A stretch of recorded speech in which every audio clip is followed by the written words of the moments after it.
गेल्या आठवड्याभरापासून राज्यात सर्वदूर पाऊस सुरू आहे। मराठवाड्यात पावसाने हाहाकार उडवलाय। अनेक ठिकाणी पूरस्थिती निर्माण झाली आहे। अचानक नद्यांच्या पाणी पातळीत वाढ झाल्याने लोक अडकून पडलेत। रस्ते बंद झाले असून दैनंदिन जीवन विस्कळीत झाले। धाराशिव, सोलापूर, बीड, हिंगोली, जालना, सातारा जिल्ह्यांना पावसानं चांगलंच झोडपून काढले। अतिवृष्टीमुळे शेतीचं प्रचंड नुकसान झालंय, तर पुरात अडकलेल्यांची सुटका करण्यासाठी NDRF सह बचाव पथकं कार्यरत आहेत। अनेक शेतकऱ्यांना वाचवण्यात यशही आलंय।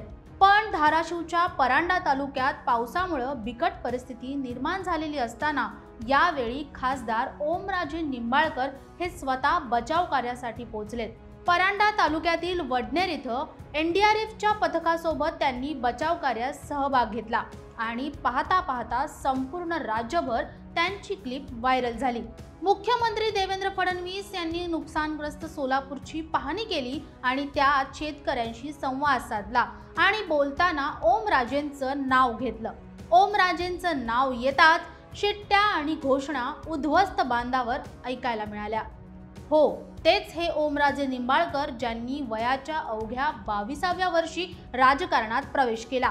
उस्मानाबादच्या राजकारणात निंबाळकर आणि पाटील ही दोन घराणी कायमच चर्चेत राहिली।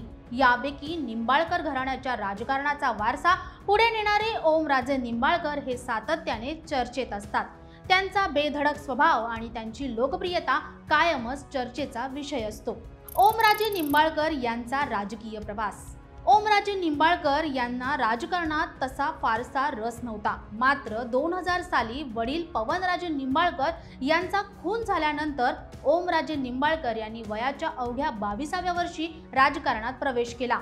सुरुवातीच्या काळात ओमराजे निंबाळकर यांनी नवखे असून जिल्हा परिषदेच्या निवडणुकीत कमाल करून दाखवली। त्यांनी गावोगावी सभा घेऊन आपले उमेदवार निवडून आणले।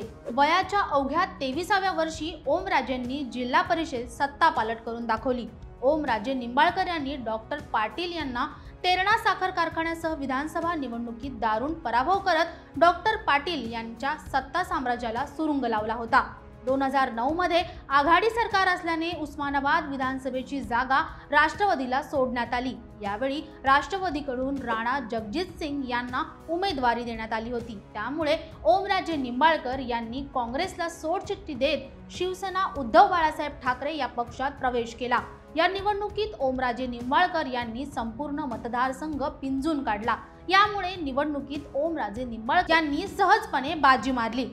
काही दिवसांपूर्वी गणेश विसर्जनाच्या मिरवणुकीदरम्यान धाराशिवमध्ये राजकीय वातावरण चांगलंच तापलेलं पाहायला मिळालं।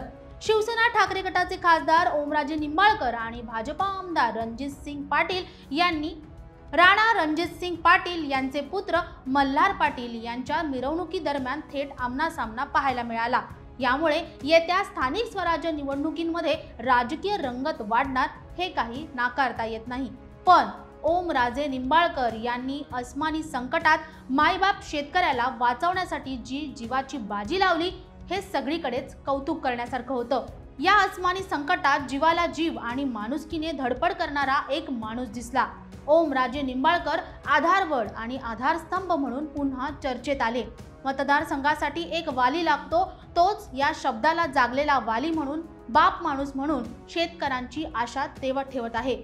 उद्ध्वस्त बांधावर जाणारे सध्या आपण अनेक पाहतोय, पण सतत धडपडणारा आणि सच्चा बाप अजूनही त्या बांधावरच आहे। त्यामुळे ठाकरे ब्रँडचा हा हिरा पुढेही असाच कार्यरत राहील अशी आशा व्यक्त करूयात आणि सोलापूरच्या शेतकऱ्यांना गरज पडेल तेव्हा न्याय मिळवून देईल अशीच आशा व्यक्त करूयात। तुम्हाला हा संपूर्ण व्हिडिओ कसा वाटला आम्हाला कमेंटमध्ये नक्की कळवा आणि अशाच नवनवीन व्हिडिओंसाठी नवशक्ती YouTube पेजला लाईक, शेअर आणि सबस्क्राईब करायला विसरू नका। धन्यवाद।